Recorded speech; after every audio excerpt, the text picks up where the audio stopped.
13. 불쾌한 방문객.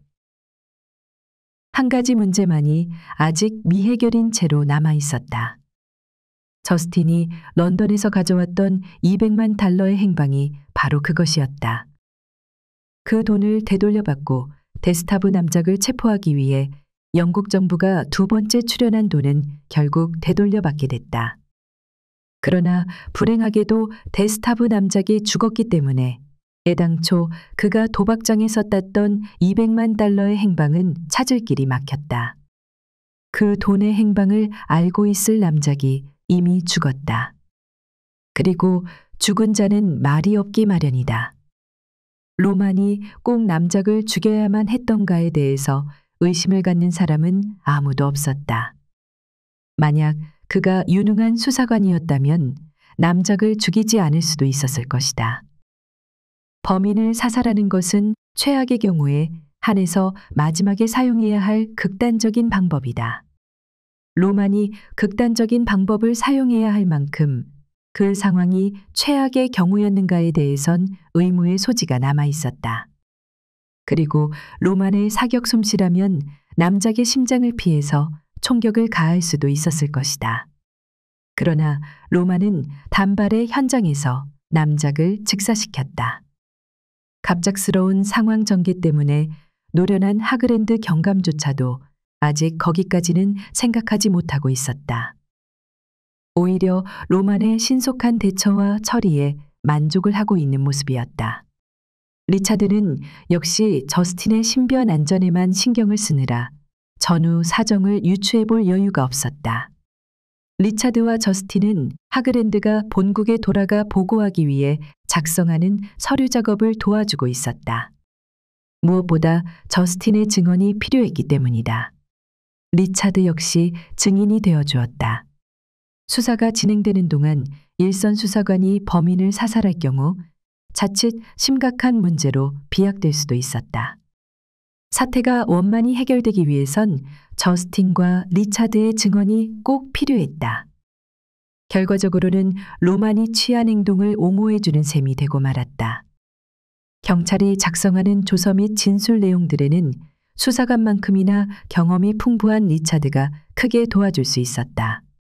그들은 하그랜드와 로만이 묵던 호텔로 함께 돌아왔다. 고맙소, 경사.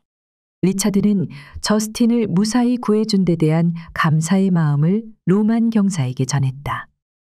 천만에요, 메인 씨. 이 정도면 천천히 런던에 돌아가서 다시 조서를 작성하는 데 도움이 될 수 있을 겁니다. 경감이 로만 대신 대답했다. 네, 메인 씨, 메인 부인. 너무 오랜 시간을 붙들어두게 돼서 정말 죄송합니다. 저스틴 역시 자신을 무사히 구출해준 로만에 대해 깊이 감사하고 있었다. 괜찮아요, 경사님. 수고가 많으셨어요. 다시 한번 저를 남작으로부터 구해주신 것에 대해 감사드립니다. 마땅히 해야 할 일을 했을 뿐입니다, 부인. 저스틴은 문득 런던의 카지노에서 딜러였던 그의 모습과 지금의 로만을 비교해 보았다. 그때는 어딘가 날카로운 눈매를 가진 의심스러운 청년이라는 생각을 했었지만 지금은 더할 나위 없이 유능한 수사관이라는 생각과 함께 몹시 믿음직스러워 보였다. 젊은이다운 기백과 기지가 넘치는 그 모습 속엔 경찰만의 든든함이 배어 있다는 생각이 들었다. 호텔을 떠나기 전에 저스틴은 하그랜드 경감에게 넌지시 물어보았다. 경감님, 네, 부인. 런던에서 바뀐 그 돈은 영원히 찾을 수 없는 건가요? 그것이 딜레마입니다. 지금의 입장에서는 어떻게 말씀드릴 수가 없군요. 공연한 질문을 한 것 같네요. 리차드와 로만은 묵묵히 그들의 대화를 듣고 있었다. 오히려 그들과는 달리 하그랜드 경감은 농담을 늘어놓고 있었다. 그렇다고 해도 어쩔 수 없는 문제겠지요. 국가의 재정은 어느 나라나 똑같은 논리 속에 움직이는 것이 아니겠습니까, 부인? 네. 그 돈을 영원히 찾아내지 못한다면 그만큼의 세금을 더 걷어들여야 하는 것이 그 논리죠. 저스틴은 하그랜드의 표정을 유심히 바라보았다. 결국은 여왕만 괴로운 일이겠죠. 그 말을 들은 리차드의 입가에 미소가 나타났다. 애당초 리차드는 하그랜드를 일반 사람들과는 좀 다르게 보았을 때부터 그를 옛날 영화에 나오는 배우 같다고 생각했다. 여러 가지 면에서 구식 냄새가 났었고 그런 사람이 런던의 경시청에서 핵심적인 수사관으로 재직한다는 사실이 다른 한편으로 생각하면 믿어지지도 않았다. 그리고 그와 같은 이미지의 하그랜드와 그의 조수인 젊고 날카롭게 생긴 로만이 대조를 보이는 멋진 한 쌍이라고까지 생각했다. 오히려 호텔에서 일행이 위기에 몰렸을 때 로만이 보여주었던 민첩한 동작은 그야말로 현직 수사관으로서 충분한 자격을 갖춘 것이라고 할 수 있었다. 이윽고 하그랜드는 대화를 마무리 짓기 위해 자리에서 일어나려고 했다. 로만과 나는 호텔에서의 계산이 끝나는 대로 즉시 런던행 비행기를 타겠습니다. 리차드 역시 저스틴과 그동안의 미묘했던 문제로부터 원래의 자신들만의 세계로 빨리 돌아가고 싶어 했다. 경감님, 말씀하시죠, 메인 씨. 우리가 더 필요한 일이 있겠습니까? 그는 곁에 함께 앉아 있는 저스틴의 팔을 잡았다. 아닙니다. 오히려 대단히 고맙다는 말씀을 드리고 싶습니다. 그럼 더 이상 우리는 필요가 없겠군요. 무슨 그런 말씀을 하십니까? 메인 씨 당치도 않아요. 런던에 돌아간 다음에도 우린 두 분을 기억할 겁니다. 그럼 이제 그만 돌아가도 괜찮겠습니까? 물론입니다. 그럼 리차드와 저스틴이 막 돌아서려 할 때 하그랜드가 재빨리 입을 열었다. 이곳에 있는 동안 무례했던 것을 저희도 잘 알고 있습니다. 헤어지기 전에 정식으로 사과드립니다. 천만에요, 경감님. 로만도 가만히 앉아 있지 않고 한마디 끼어들었다. 다시 한번 말씀드리지만 저도 남작을 해칠 마음은 전혀 없었습니다. 걱정할 거 없어요, 경사. 네, 그것은 전적으로 근무 중에 발생한 문제 아니겠소. 그렇습니다. 우리도 충분히 이해합니다. 그래요, 경사님. 저스틴도 한마디 거들자 로만은 몹시 기뻐하는 표정을 지었다. 역시 두 분께서는 굉장히 너그러우시군요. 나중에 필요하다면 증언해 줄 수도 있어요, 경사. 다음번에 런던에 오실 기회가 있으시면 꼭 경시청에 들러주십시오. 기쁘게 맞이하겠습니다. 그동안 수고 많았어, 경사. 경감님도요. 안녕히 가십시오. 메인 씨 메인 부인. 리차드와 저스틴은 가벼운 마음으로 경감과 경사가 묵고 있던 뉴파더 호텔을 떠났다. 호텔을 나선 메인 부부는 세워둔 자동차에 올라탔다. 그들은 사건이 완전히 종결됐다고 생각했다. 가장 중요한 문제가 아직 해결되지 않은 채 그들을 기다리고 있다는 사실도 모르고 여보, 자동차가 거의 집 가까이에 도착했을 때 저스틴이 불쑥 입을 열었다. 당신 어떻게 생각하세요? 갑자기 뭘 말이요? 리차드는 정면을 응시하며 대수롭지 않게 되물었다. 그 돈 말이에요. 돈? 우리가 런던에서 조지한테 받았던 돈이요. 200만 달러? 네, 그 돈이요. 그 돈이 왜? 어디로 사라졌을까요? 저스틴, 이제 그만해두는 게 좋지 않을까? 어차피 경감이 영국으로 돌아가서 해결할 텐데 말이야. 그래도 궁금해요. 당신은 정말 못 말리겠군. 그럴 수밖에 없죠. 우리가 조지한테 받았고 아무도 모르게 사라진 돈인데 궁금해하는 건 당연한 거 아닐까요? 그만 잊읍시다. 네, 알겠어요. 저스틴은 그런 점에서 매우 집요한 성격을 가지고 있었다. 그것은 누구보다도 리차드가 잘 알고 있었다. 저스틴은 어떤 문제에 말려들었을 때나 문제가 해결된 다음에도 그 문제에 대한 미련을 떨쳐버리지 못하는 편이었다. 덕분에 미궁에 빠질 뻔했던 사건이 새롭게 수사에 착수되어 뜻밖의 개가를 올렸던 경우도 여러 번 있기도 했다. 저스틴은 그들의 집이 시야에 들어오자 다시 한번 그 이야기를 꺼냈다. 생각해봤는데요, 여보. 리차드는 한숨을 내쉬었다. 그 돈은 영국을 떠나기 전에 사라졌을 것 같아요. 리차드는 언제나처럼 대화의 상대역이 되어주었다. 어째서 그렇게 생각하지? 곰곰이 생각해봤는데요.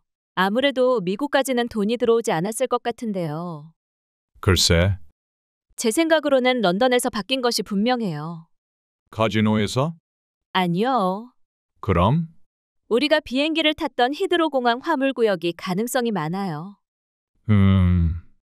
저스틴의 말에 리차드는 자신도 모르게 동의했다.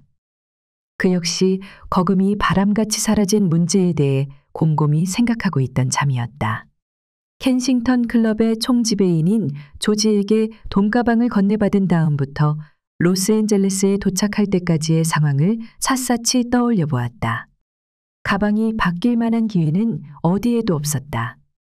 미국에 도착한 다음부터는 직접 가방을 차에 싣고 집까지 곧장 달렸다. 귀신이라 하더라도 달리는 차에서 가방을 바꿔치기 할 수는 없는 일이었다. 저스틴의 말을 듣는 순간 리차드의 머리를 문득 스치는 생각이 있었다. 왜 그 문제를 지금까지 생각하지 못했던 것일까? 문제의 돈가방이 타인에게 노출될 수 있는 기회는 그때뿐이었다. 공항의 화물구역이라면 필요에 따라서 얼마든지 가방을 바꿔치기 할 수 있었을 것이다. 리차드가 생각에 빠져 있는 동안에도 자동차는 벌써 집 가까이에 도착하고 있었다. 당신 생각이 맞을 것 같군. 그렇죠. 그곳이 아니고서는 가방에 손을 댈 수 없었을 거야. 그럼 어떻게 해야 하는 거죠? 어떻게 하긴. 하그랜드 경감도 바보는 아닐 테니까. 그들은 이야기를 나누면서 차에서 내려 시고니가 기다리고 있을 현관을 향했다. 다른 때와 마찬가지로 벨을 눌렀을 때 시고니가 문을 열어주었다. 200만 달러의 돈이 런던의 히드로 공항 화물구역에서 사라졌다고 생각하며 로비로 들어서던 리차드와 저스틴은 깜짝 놀랐다. 예기치 못했던 광경이 그들을 막고 있었기 때문이다. 거실 안쪽에서 불쑥 나타난 것은 시고니가 아니었다. 그는 다름 아닌 카우보이 모자를 쓰고 있는 닐 완슨이었다. 전에 자동차로 맹렬히 추격해왔던 그가 이젠 집에서 메인 부부를 기다리고 있던 것이다. 저스틴은 소스라치게 놀랐고 리차드는 몸이 굳어지고 있었다. 닐 완슨은 손에 권총을 들고 유유하게 그들을 기다리고 있었다.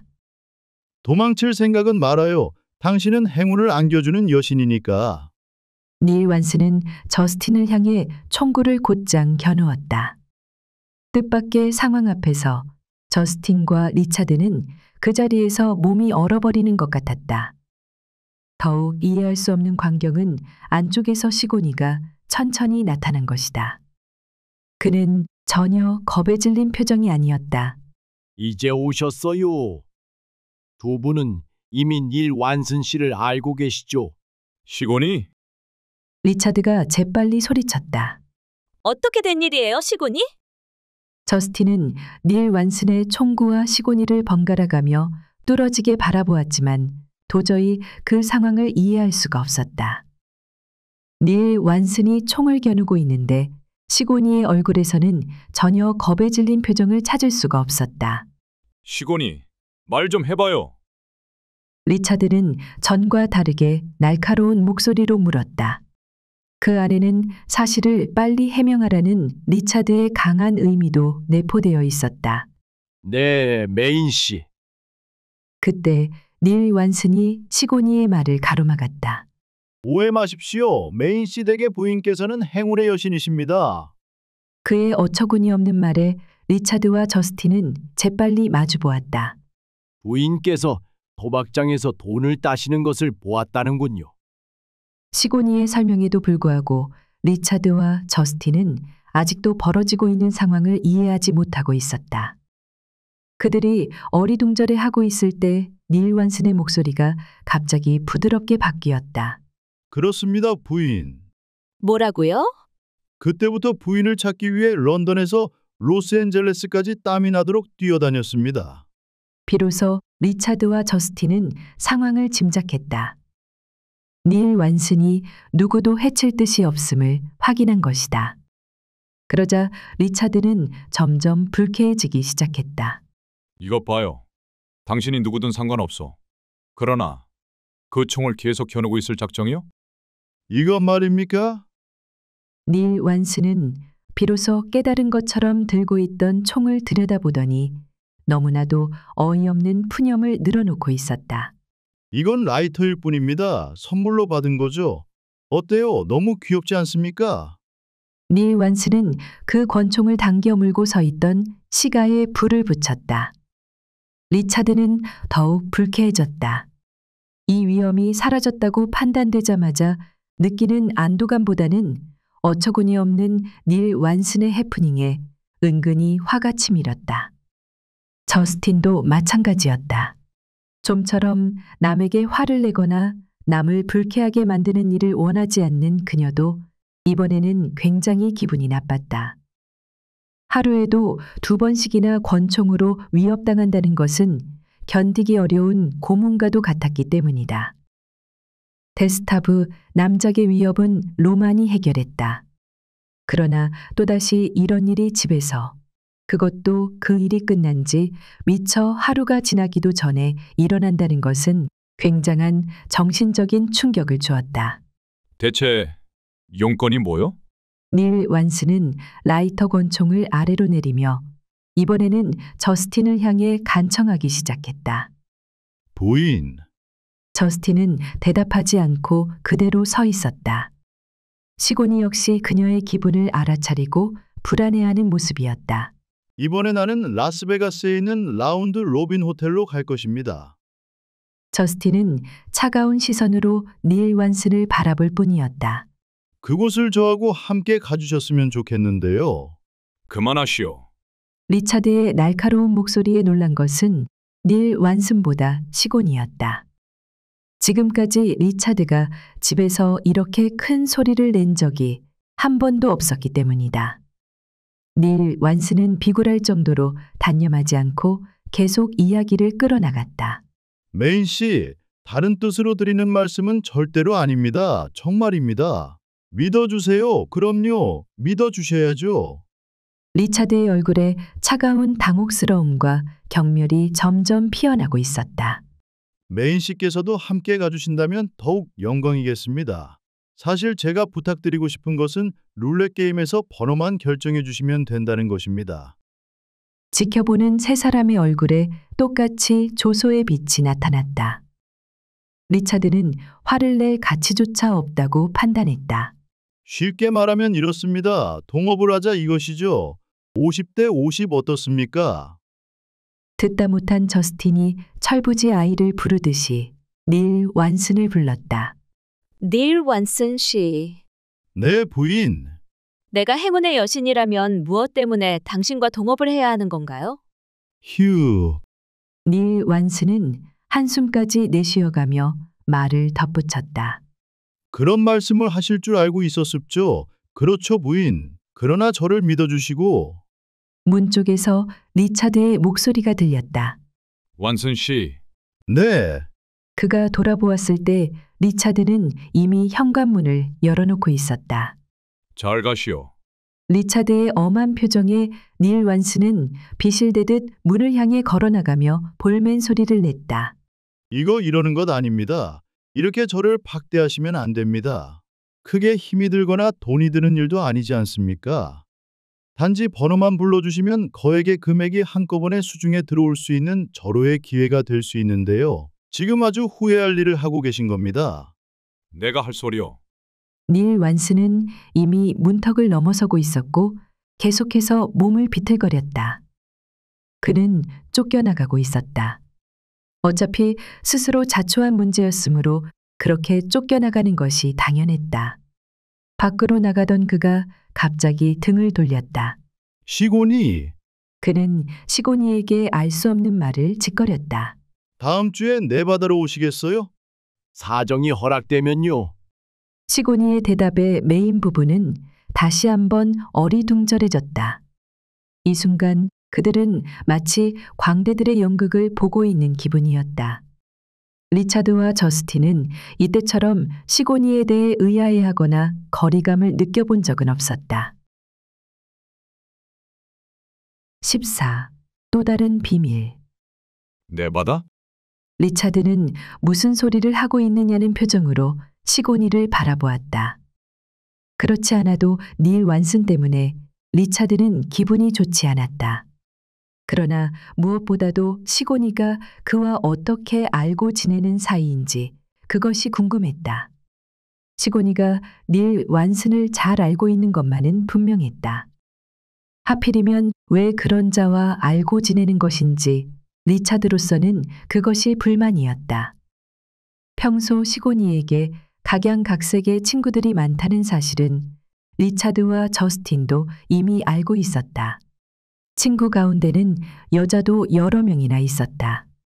언제 그런 여자들과 사귈 기회가 있었는지 모르겠지만 그것은 시곤이의 개인적인 문제이기 때문에 상관하지 않으며 지내왔었다.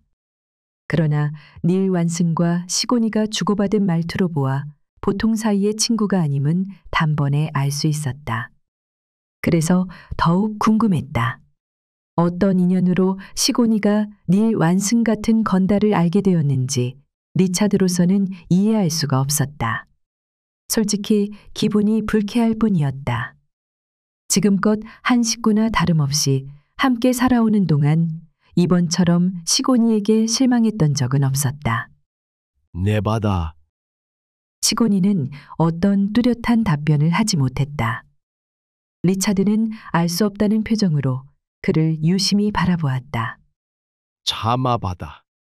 그는 계속 이해하지 못할 말을 다시 짓거리더니 이윽고 표정을 바꾸어 원래의 그로 되돌아왔다. 염려 마세요, 메인 씨. 메인 부인. 아무것도 아닙니다. 조용히 지켜보던 저스틴이 궁금함을 나타냈다. 시곤이 저런 사람을 어떻게 알고 있는 거죠? 별것 아닙니다. 친구예요? 아니요, 메인 부인. 친구라니 말도 안 됩니다.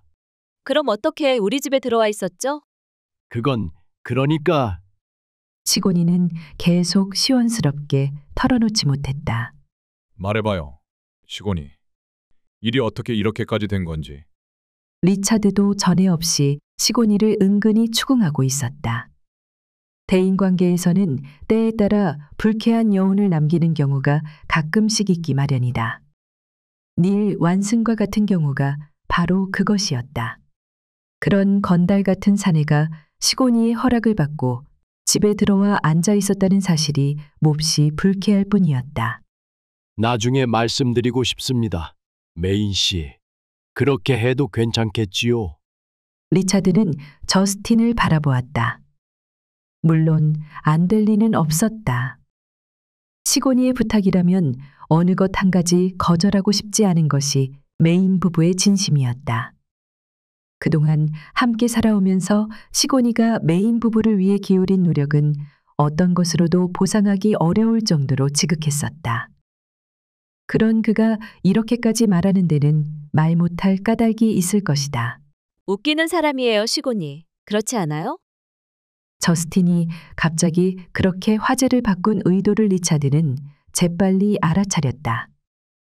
그녀는 하찮은 문제를 가지고 시곤이를 너무 몰아세우고 있다고 생각했던 것이다. 맞아. 우스운 사람이야.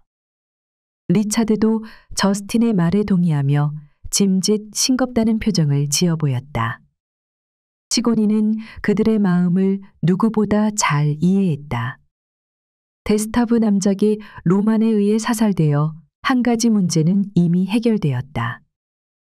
그런데 다시 웃지 못할 해프닝과 함께 미행하며 따라오던 위험의 추적자가 바로 눈앞에서 조용히 걸어나감으로써 두 번째 문제도 역시 우연찮게 해결되었다.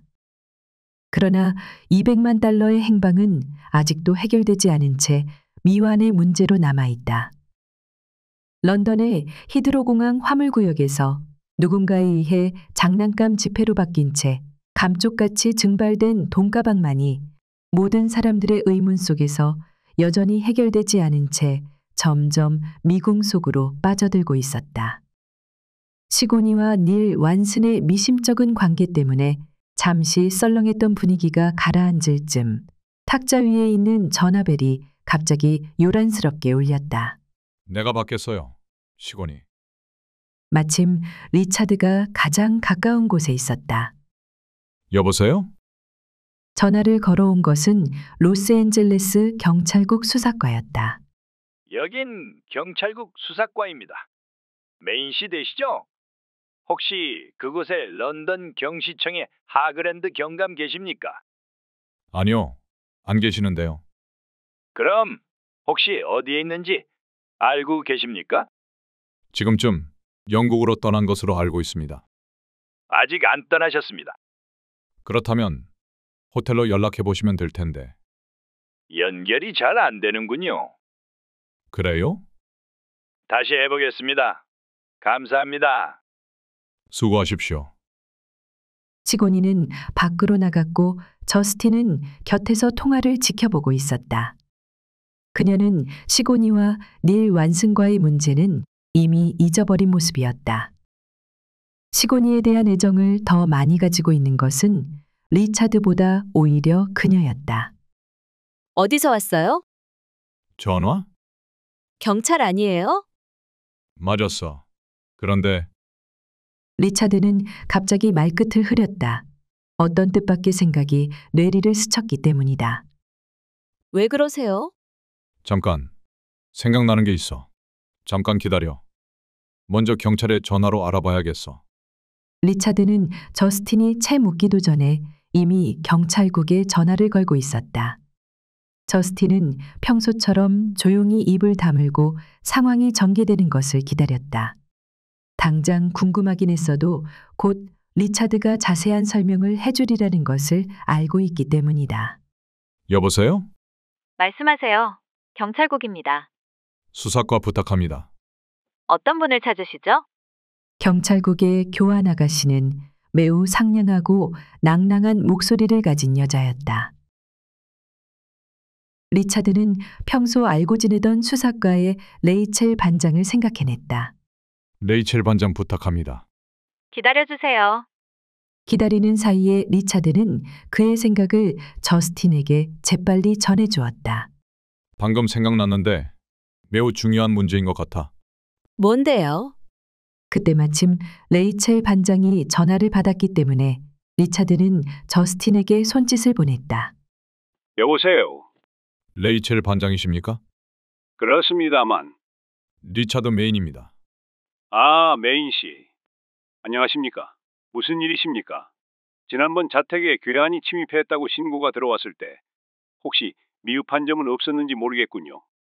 반장은 하그랜드와 로만이 복면하고 들어왔던 일을 말하고 있었다. 천만에요.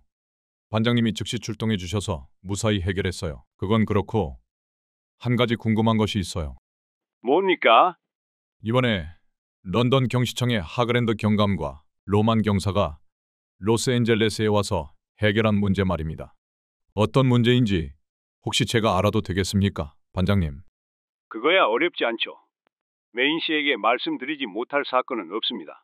극비 사항만 제외한다면요. 고맙습니다. 한 가지 이상한 점이 발견되었습니다. 리차드의 호기심이 비로소 크게 일어나기 시작했다. 자신의 추측과 레이첼 반장의 말이 맞아떨어질 경우 문제는 굉장히 심각해지게 된다. 반장은 조서를 살필 필요도 없이 설명하기 시작했다. 사살당한 데스타보 남작의 시체는 부검할 필요가 없더군요. 그럴 거예요. 메인 씨와 부인께서도 그 현장에 계셨죠? 네, 그래요. 그런데 한 가지 이상한 사실이 발견됐습니다. 그게 뭐죠? 기록에 보면 죽은 남작이 권총으로 부인을 인질로 잡고 다른 사람들을 위협해서 런던 경시청의 로만 경사가 그를 사살했다죠? 그렇습니다. 덕분에 우리 부부도 무사했죠. 그런데 반장님, 이상하다는 것이 무엇입니까? 당시 죽은 남작이 가지고 있던 총 말입니다. 그 총이 어쨌다는 거죠? 그 총에는 실탄이 들어있지 않았습니다. 뭐라고요? 리차드는 깜짝 놀랐다. 곁에서 지키던 저스틴까지 리차드의 비명소리에 놀라 눈을 크게 떴다. 아니 그럼 빈 총이었단 말입니까? 아니요. 그렇지는 않고 공포탄이 장전되어 있었습니다. 리차드는 조심스럽게 자신의 추측이 옳았다고 생각하기 시작했다. 그는 이미 로만 경사의 태도에서 의문을 갖고 있었다. 당시 그가 전화를 걸기 위해 남작의 곁으로 다가갔을 때 그의 허리에 차고 있던 권총을 지나치게 남작에게 노출시켰다는 생각이 들었던 것이다. 그런 생각이 들자 비로소 사격 솜씨 좋은 로만이 무엇 때문에 남작을 단발에 명중시켰을까 하는 의심이 들기 시작했다. 유능한 수사관일수록 범인을 사살하지 않는다는 것은 상식에 속하는 문제였다. 여죄를 추궁하기 위해서라도 반드시 생포하는 것이 경찰관의 의무이다. 급소가 아닌 부위를 저격해도 충분히 남작을 사로잡을 수 있었다. 반장님, 그렇다면 남작은 그 총으로 아무도 죽일 수 없었겠군요. 그렇습니다. 이상하군요. 그 문제 때문에 하그랜드 경감과 로만 경사를 찾는 중입니다. 고마워요, 반장님. 잘 알겠습니다. 고맙습니다. 전화를 내려놓고 있는 리차드의 표정이 굳어 있었다. 여보, 뭔가 잘못됐군요. 곁에서 궁금증을 참고 있던 저스틴이 재빨리 물었다. 뭔가 있어. 아무래도 이상해. 궁금해요, 여보. 대체 무슨 일인데 그래요? 들어봐. 남작이 당신과 우리를 권총으로 위협했었지? 네, 너무 무서웠어요. 그때는 정말. 그보다 중요한 게 있어. 그가 사용한 권총은 하그랜드의 조수인 로만이 차고 있던 것이었어. 맞아요. 그랬어요. 저스틴도 당시 상황을 다시 보는 것처럼 눈앞에 떠올렸다. 남작이 그토록 민첩한 동작으로 로만의 권총을 뺐을 줄은 아무도 예측하지 못했던 상황이었다. 거기에 문제가 있어. 네? 방금 반장이 얘기했는데 그 총에는 실탄이 아니고 공포탄이 장전되어 있었다는 거야. 공포탄요? 발사해도 총알은 나가지 않는 것이지. 어머나. 저스틴 역시 깜짝 놀랐다. 실제로 무기를 사용해 본 경험이 그녀에겐 없다. 아마 총을 쥐어준다 해도 그녀는 목표물을 향해 방아쇠를 당기지도 못할 것이다.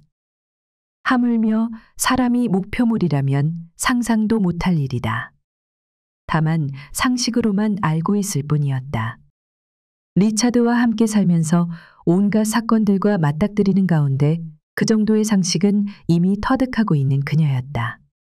그녀는 곰곰이 생각한 후에 다시 리차드에게 물었다. 이해할 수 없군요.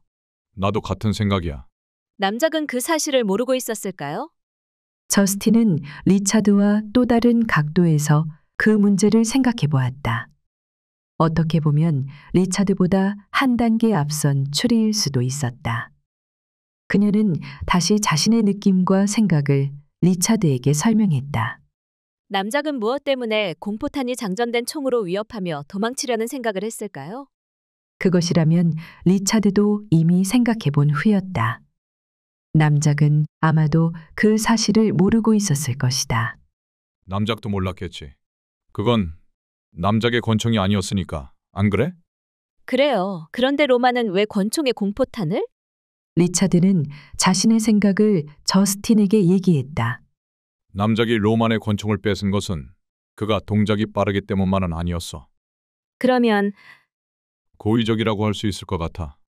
어째서죠? 그 문제에 대해 곰곰이 생각해 봤는데 로만이 경감의 명령에 따라 로스앤젤레스 경찰에 신고하기 위해 탁자로 다가갈 때부터 말이야. 리차드는 자신이 생각했던 문제점과 나름대로 유추한 전후 사정을 명료하게 저스틴에게 들려주었다. 듣고 있던 저스틴은 천천히 고개를 끄덕였다. 그녀 역시 비로소 이해가 간다는 표정을 지어 보였다. 듣고 난 저스틴의 얼굴에 커다란 놀라움이 나타났다. 그러니까 여보, 로만이 남작에게 권총을 준 것이나 마찬가지군요. 바로 그거야. 세상에 그런 줄도 모르고 우린 로만이. 그런데 여보, 로만은 왜 자기 권총에 공포탄을 장전해서 남작에게 주었을까요? 좋은 질문이야. 로만의 계획에 대해 대체적인 윤곽은 잡았지만 구체적인 상황을 저스틴은 아직 이해하지 못했다. 로만의 원래 목적은 남작을 살해하는 데에 있었다. 문제의 핵심은 거액의 돈이었을 것이다. 따라서 로만은 나름대로 치밀한 계획을 세웠다. 하그랜드 경감과 함께 행동하면서도 그는 자기 계획을 소홀히 하지 않았던 것이다. 수사관의 봉급으로는 상상할 수도 없을 거금에 눈이 어두워진 그는 평소 그가 지닌 지식과 상식을 총동원해서 계획을 세웠다. 전체적인 상황으로 봤을 때 남작을 체포한다는 것은 모두의 목적이었다. 저스틴의 협력으로 남작은 체포된 것이나 다름없었다. 그 정도는 로만도 충분히 예측할 수 있었다.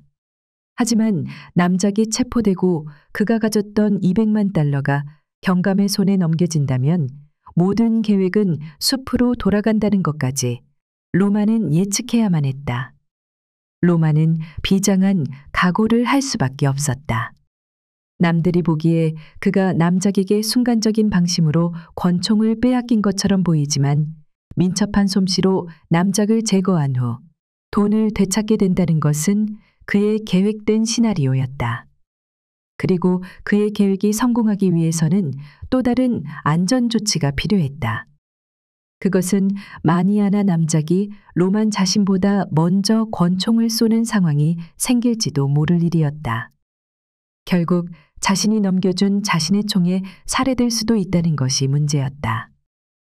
그래서 로만은 공포탄을 결정적인 도구로 사용하게 되었다. 남작이 먼저 총을 쏜다 하더라도 거기에는 실탄이 없다. 따라서 목격자들이 볼 때는 남작보다 자신이 한 발 앞서 방아쇠를 당긴다. 로만은 남작의 총탄에 맞지 않고 결국 남작만이 로만의 총탄에 맞는 결과가 나오게 되는 것이다. 로만은 완벽하게 계획을 세워놓고 행동했기 때문에 로만의 각본에 따르면 남작은 반드시 죽어야 했다. 저스틴은 리차드의 이야기를 조심스럽게 듣고 있었다. 맞았어요. 그 돈에 손댈 수 있는 사람은 로만밖에 없어요. 공항까지 가기도 전에 카지노에 있던 로만이 먼저 손을 쓸 수 있다는 생각은 충분한 근거가 있는 얘기였다. 리차드는 계속해서 자신의 생각을 저스틴에게 말했다. 우리가 클럽에서 나오기 전에 돈을 바꿔치기 할 수도 있었을 거야. 맞아요. 우리가 왜 그 생각을 못했는지 모르겠어요. 당연하지. 로만의 정체를 모르고 있었으니까. 이제 어떻게 하죠? 영국으로 떠나기 전에 그를 잡아야지. 경찰에 맡기는 게 어때요? 그럴 시간이 없어. 아니, 왜요? 경찰에 설명하는 동안 그는 도망칠 테니까. 위험하지 않겠어요? 우선 전화해서 그들이 떠나는 것을 지연시켜야겠어. 리차드는 즉시 전화를 걸었다. 로스앤젤레스 시내에 있는 뉴파더 호텔이 몇 번인지 가르쳐 주세요. 그는 전화기를 맞고 저스틴에게 재빨리 속삭였다. 방아쇠를 한 번만 당기면 또 200만 달러가 굴러들어올 테니까. 공포탄도 그자의 계략이야.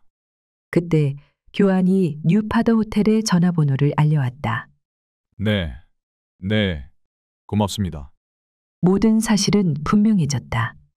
로만은 이미 런던에서 200만 달러를 바꿔치기 했으며 그 돈을 아무도 모르게 감쪽같이 자신의 것으로 가져갔다. 그것도 부족해서 이번에는 남작을 죽이고 다시 200만 달러를 더 가져갈 계획을 세웠던 것이다. 리차드는 뉴파더 호텔의 전화번호를 돌리면서도 저스틴에게 재빨리 사건 전황을 설명하고 있었다. 그래서 로마는 자기 총에 공포탄을 미리 장전한 거야. 결국 그가 남작을 살해했군요. 업무상 필요에 의해서 어쩔 수 없이 발사한 것이 아니고요. 그래, 맞았어. 끔찍해요. 그것뿐이 아니야. 로마는 우리까지 죽이려고 했었어. 그 말에 저스틴은 자신도 모르게 몸서리쳤다. 만약 그때 조금이라도 잘못했으면 로만의 총에 죽었을지도 모른다는 생각이 들었던 것이다.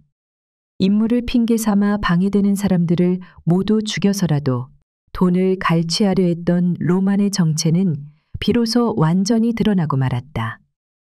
막대한 달러를 불법으로 유출시켜 망상적인 욕망을 채우려다 죽은 남작과 비교했을 때 로만 역시 그와 다를 바 없는 파렴치한 사람이었다. 뉴파더 호텔과는 쉽게 전화가 연결되었다. 여보세요? 호텔입니다. 죄송하지만 로만 씨의 방을 연결해 주시겠습니까? 잠깐만 기다리세요. 저스틴은 전화하는 리차드의 곁에 바짝 붙어 있었다. 어느 때보다 초조하고 긴장된 모습이었다. 이윽고 로만의 목소리가 전화기를 통해서 들려왔다. 여보세요? 안녕하세요. 로만 씨. 리차드는 사건의 전모를 알고 있다는 사실을 내색하지 않기 위해 어느 때보다도 밝은 목소리로 말했다. 누구시죠? 그러나 로만의 목소리는 상대적으로 긴장되어 있음을 느낄 수 있었다. 아, 리차드 메인입니다. 아, 네. 그러시군요. 그런데 어떤 일로? 다른 게 아니라 두 분이 혹시 떠나셨나 해서요. 네? 너무 서운하게 헤어진 것 같더군요. 그래서 다음 기회에 런던에서 만날 약속이라도 정하는 게 좋을 것 같아 연락을 드린 겁니다. 지켜보던 저스틴이 어깨를 으쓱해 보였다. 그렇게까지 신경을 쓰실. 하여튼 고맙습니다, 메인 씨. 혹시 하그랜드 경감님도 같이 계십니까? 아, 네? 미안합니다, 메인 씨. 로마는 확실히 당황해하고 있었다. 따라서 리차드의 의욕은 더욱 깊어졌다. 하그랜드 경감님은 공항으로 먼저 떠나셨습니다. 그래요? 네. 혹시 제가 도와드릴 일이라도 있습니까? 아니요. 아닙니다. 리차드는 몹시 당황하고 있는 로만의 모습이 눈에 보이는 것만 같았다. 그냥 가시기 전에 한번 뵙고 싶어서요. 다음에 기회가 있겠죠. 물론이죠. 그런데 혹시 무슨 비행기를 타시는지 알고 계십니까? 지금 제가 공항으로 나가면 만날 수 있을 것도 같은데요. 글쎄요. 로마는 더욱 당황하면서도 감추려는 노력이 역력했다. 그건 글쎄요. 미리 여쭙지 않아서 모르겠는데요. 그가 당황해하는 것은 당연했다. 하그랜드 경감은 바로 그 옆에 있었다. 두 손과 발이 묶이고 입이 테이프로 봉해진 채 침대에 꼼짝할 수 없도록 앉혀져 있었기 때문에 전화기를 향해 소리도 지르지 못하고 있었다. 메인 씨, 혹시 제가 경감님께 전해드릴 말이라도 있을까요? 만약 있다면 제가 런던에 가서 전해드리죠. 리차드는 신경을 온통 상대방에게 집중시키고 있었다. 바로 그때였다. 전화기를 통해 이상한 소리가 들려왔다. 짧은 멜로디인데 보통 들을 수 있는 연주와는 전혀 다른 음색이었다. 그 소리를 듣는 순간 리차드는 재빨리 사태를 눈치챘다. 로만도 미처 알아차리지 못한 그 소리는 리틀 벨이었던 것이다. 리차드는 야외 식당에서 들었던 그 음색을 기억해냈다.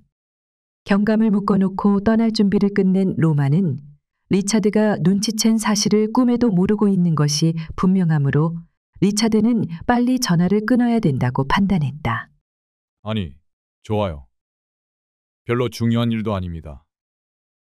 그냥 떠나기 전에 한 번 더 뵐 수 있을까 물어본 것뿐이니까요. 일부러 전해줄 것까지는 없습니다. 로만 씨, 고맙습니다. 그럼 이것으로 됐습니까? 네.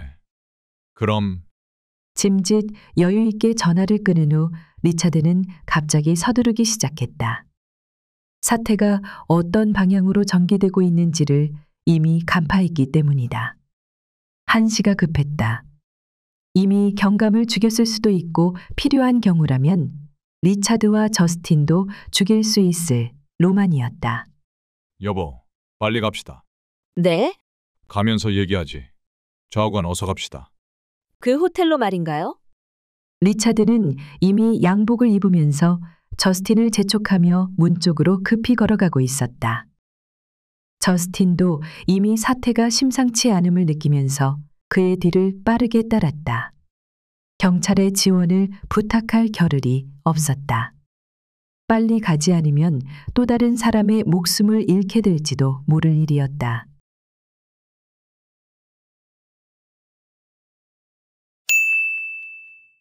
소중한 순간을 위한 반지 선택. 막막하시겠죠?